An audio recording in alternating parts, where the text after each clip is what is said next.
भगवान बोलते हैं लोग। कुछ लोगों ने जादुई भी बोलते थे, कुछ लोग जीनियस बोलते थे और कुछ खतरनाक, पागल और ढोंगी भी बोलते थे।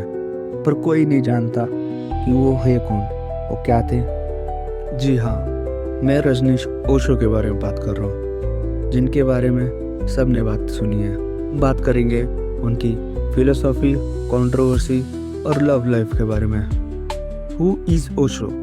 रजनीश। उनका जन्म 1931 कुछवाड़ा एमपी मध्य प्रदेश में हुआ। उन्होंने अपनी लाइफ की काफ़ी ज़िंदगी अपने दादी के साथ भी बिताई। लोग उन्हें ओशो के नाम से जानते हैं, लेकिन उनका असली नाम चंद्र मोहन जैन था, जो उनके गवर्नमेंट डॉक्यूमेंट्स में बताया जाता है। ओशो बचपन से एक ऐसे व्यक्ति थे जो हर एक बात को विचार करके और समझ के बोलते थे, और हर एक सवाल का उनके पास जवाब भी होता था। लेकिन उनकी बातों को समझना इतना भी आसान नहीं था। कभी इस बात को अच्छा भी बोलते थे, कभी इस बात को गलत भी बोलते थे, इसलिए उन लोगों को समझने में थोड़ी मुश्किल होती है। ओशो कोई भी बात बोलने से पीछे नहीं रहते थे, जैसे ट्रेडिशनल की बात हो गई, रिलीजियस बात हो गई, या कोई ऐसी कोई बात जो समाज ना सह पाए।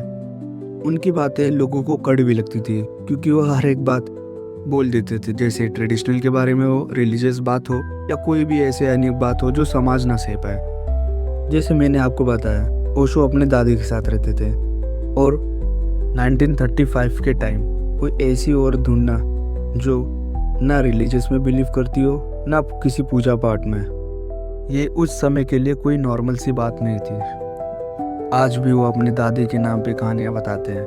उनका दादी का असली नाम गिरदाई था। कहा जाता है जो उनको मेडिटेशन की आदत लगी, वो उनकी दादी माँ से ही मिली थी। उन्हें कभी नहीं रोका गया ध्यान करने से, ये उनकी दादी की खूबी थी।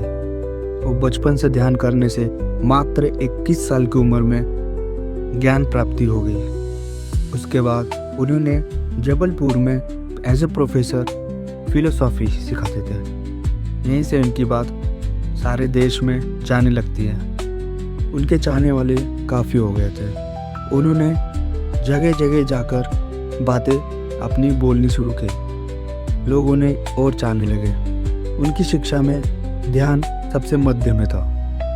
देश विदेश लोग पढ़ते जा रहे थे। उनकी बात विदेशी ज़्यादा सुनते थे, अमीर और रईस लोग सुनते थे, क्योंकि वो अंग्रेज़ी में भी बात करते थे और हिंदी में भी। ओशो ने कई मेडिटेशन मेथड्स भी क्रिएट किए थे, उनमें से डायनेमिक मेडिटेशन, ये काफ़ी यूज़फुल था, इसीलिए काफ़ी लोग इससे प्रभावित होकर वहाँ पे रुकना पसंद करते थे। जगह जगह पे जाना, वहाँ पे गर्दी होना, ये अच्छा नहीं लगा।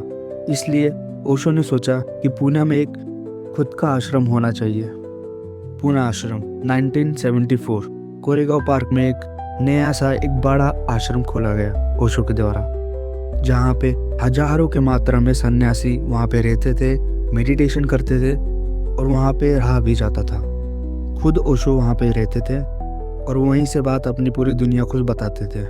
पुणे के आश्रम में काफ़ी सेलिब्रिटीज़ भी रहते थे, एक सन्यासी की तरह। वह भी बगीचे में काम करना, यहाँ साफ सफाई करना, ये सब भी काम किया जाता था। उसके बाद ओशो ने देखा विदेशी लोग भी उनके बहुत चाहने वाले थे, लेकिन वो भारत में यहाँ इस जगह पे नहीं ला सकते, क्योंकि ये जगह बहुत छोटी थी। तो उन्होंने यूएसए में ओरेगॉन करके एक जगह पे अपना एक आश्रम बनाया। आश्रम क्या, एक शहर ही बसा दिया उन्होंने। उस शहर का नाम रखा गया रजनीशपुरम। वहाँ पे उनकी एक सहायक थी, माँ आनंद शीला।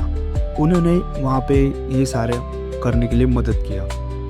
वहाँ पे भी काफ़ी सन्यासी थे, वहाँ पे लोग रहते भी थे, काफ़ी कुछ करते थे, एयरपोर्ट था, सब कुछ था वहाँ पे।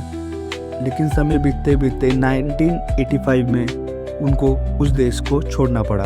उन्हें यहाँ तक कि फाइन भी देना पड़ा, $4 लाख का। ओशो अपनी बात हर जगह पहुँचाना चाहते थे। शायद उनकी बात कड़वी थी, लेकिन सच्ची भी थी। अभी तक ओशो के पास काफ़ी संपत्ति हो चुकी है, 90 से ज़्यादा रोल्स रॉयल्स, अच्छा खासा आश्रम, हर एक जगह पे सुविधा। लेकिन ओशो हमेशा अपने कमरे में ही रहते थे। हमेशा दिन के समय निकलते थे और शाम के समय निकलते थे लेक्चर के टाइम पे। लेकिन उनका एक शौक था, हर एक दिन एक नई गाड़ी होनी चाहिए। उन्हें ड्राइविंग बहुत पसंद थी। 1987 ओशो वापस पुनः आश्रम आ जाते हैं। रोज़ उसी तरह वो अपने लेक्चर्स को अटेंड करते हैं और लोगों को एक ही बात बोलते हैं, मेडिटेशन इज़ द की। नई नई मेडिटेशन टेक्निक सिखाना और उसको प्रैक्टिस भी कराना। उनका कहना था कि मेरे मरने से पहले मैं अपने सारे टेक्निक्स सारे अपने सन्यासियों को सिखा दूँ। ये ना हो कि मेरे से कोई चीज़ छूट जाए। ये करते करते उनको 4 साल बीत गया। 8 महीने के लिए वो शांत से भी हो गए थे, ना किसी से बातचीत करना, सिर्फ खाना खाना, अपने कमरे में रहना। फिर आखिरी के 1 साल उन्होंने सारी बातें बोल दी जो उनके मन में थी और जो उनके दिमाग में थी। उन्होंने सारे अपने सन्यासियों को सारी चीज़ों के बारे में सिखा दिया और कुछ फ्यूचर प्रेडिक्शंस भी दी हैं, जैसे कि रेडियो कैसे यूज़ होगा आगे जाके।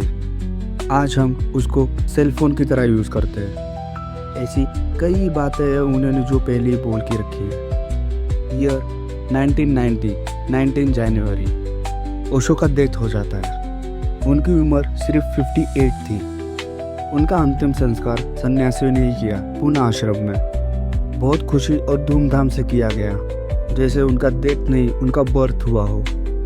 ओशो जैसे व्यक्ति 20वीं सदी में बहुत मुश्किल से मिलते हैं, जिसने 1 लाख से भी ज़्यादा किताबें पढ़ी हो और उनकी बातें सुन के 600 से ज़्यादा किताबें लिखी गई हों और उन्होंने 100 से ज़्यादा मेडिटेशन मेथड्स भी पैदा किए हैं। शायद इसीलिए उनको भगवान बोला जाता है।